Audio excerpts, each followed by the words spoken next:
मेरे प्रिय साथियों नमस्कार। तो हम आपको डीएलएड के समस्त सब्जेक्टों की जो क्लास आपको देने जा रहे हैं, ये हमारी पहली क्लास है जो हम साइंस विषय से स्टार्ट करते हैं।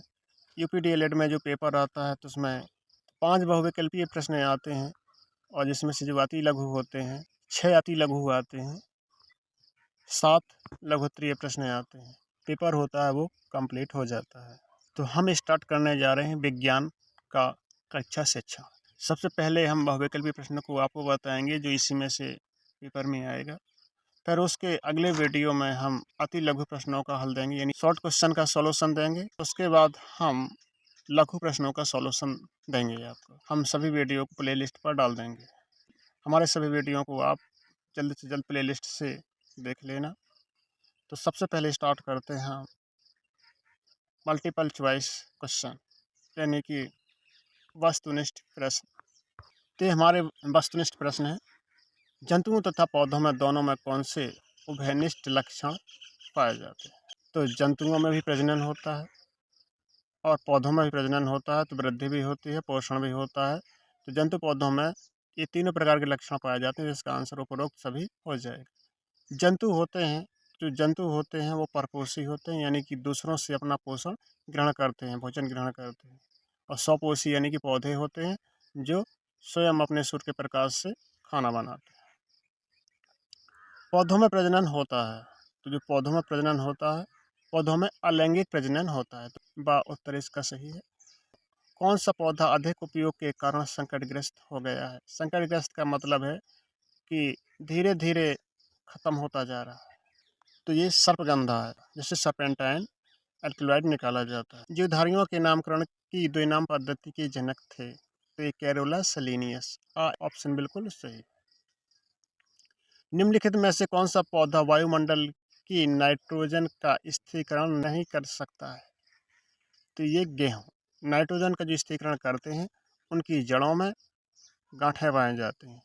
तो जो दाल वर्ग के पौधे होते हैं उनमें गांठें पाई जाती हैं, तो सेम, मटर, चना, इनकी जड़ों में गांठें पाई जाती हैं, तो इसलिए नाइट्रोजन स्थिरीकरण कर सकते हैं और गेहूँ स्थिरीकरण नहीं कर सकता। निम्नलिखित में से कौन से पौधे वायु की नाइट्रोजन को नाइट्रेट्स में बदलते हैं? तो ये जो नाइट्रेट्स में बदलते हैं वो कवक नहीं होते हैं, ना शैवाल होते हैं, ना वायरस होते हैं। ये विशिष्ट प्रकार के एक जीवाणु होते हैं। तो ये स्पेशल बैक्टीरिया होते हैं जो नाइट्रोजन को नाइट्रेट्स में बदलते हैं। नाइट्रोबैक्टर ऐसे कुछ जीवाणु होते हैं।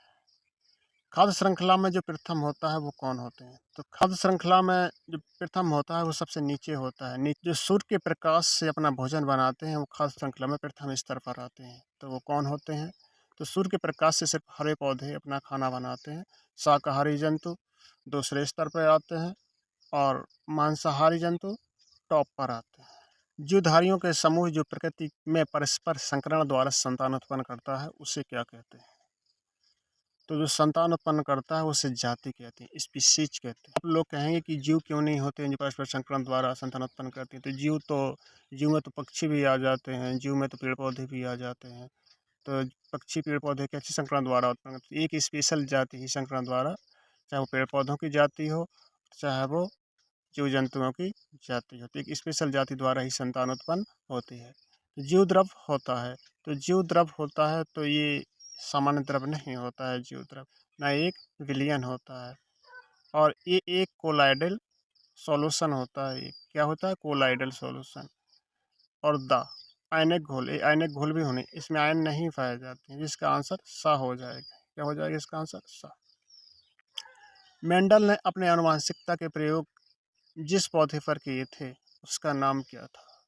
तो मेंडल ने जो आनुवंशिकता के प्रयोग किए थे वो गार्डन पी पे किए थे, तो इसका आंसर द सही है, यानी कि मटर पर किए थे प्रयोग। पादप कोशिका की पहचान की जाती है, तो जो प्लांट सेल होती है, प्लांट सेल में कोशिका भित्ति पाई जाती है। क्या पाई जाती है? कोशिका भित्ति पाई जाती है। और जो जंतु कोशिका होती है उसमें जीवद्रव कला पाई जाती है। तो आप जान ही गए होंगे कि जंतु कोशिका में जीवद्रव कला पाई जाती है और पादप कोशिका में कोशिका भित्ति पाई जाती है, यानी बा उत्तर सही है। स्वतः जनन सिद्धांत का प्रतिपादन करने वाले वैज्ञानिक कौन हैं? तो स्वतः जनन वाले जो वान हेलमोंट्स हैं, जो स्तंभकांटक तने के रूपांतर हैं।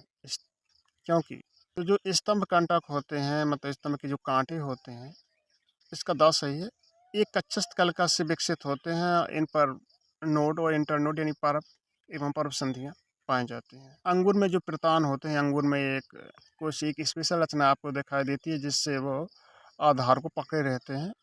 तो वो काय का रूपांतरण है? तो वो तने का रूपांतरण है। वो अंगूर में आपने देखा होगा, तने का रूपांतरण होता है। मटर में भी होते हैं। तो ये सब अलग अलग पत्ती का रूपांतरण होता है, कोई अनुपत्र का रूपांतरण होता है, कुछ पुष्प पक्ष का रूपांतरण होता है। इस प्रकार के जो संरचना, स्पेशल संरचना है, आपको मटर में देखेंगी और कद्दू के पौधे में देखेंगी, और ऐसे काफ़ी पौधे होते हैं जिनमें ये स्पेशल संरचना पाई जाती हैं। गेहूँ की जड़ में संवहन पुल किस प्रकार के होते हैं? यानी कि गेहूँ की जड़ में जो वास्कुलर बंडल पूछ लिए गए हैं। तो सबसे पहले तो आप जान लेते हैं गेहूँ क्या है। तो गेहूँ एक मोनोकोट पौधा है, और इसकी जो लीव्स होती है यानी पत्ती होती है, सिंपल लीव्स होती है, और इसकी जड़ों में गांठें नहीं पाए जाते हैं। तो इसका वैसे आंसर सही हो जाएगा। एक घेरे में अरिये तथा बाह्य आदि दारुक होता है। अरे एक घेरे में मतलब एक रिंग में होता है, अरे मतलब रेडियल होता है, बाह्य मतलब मन एक जार्क होता है।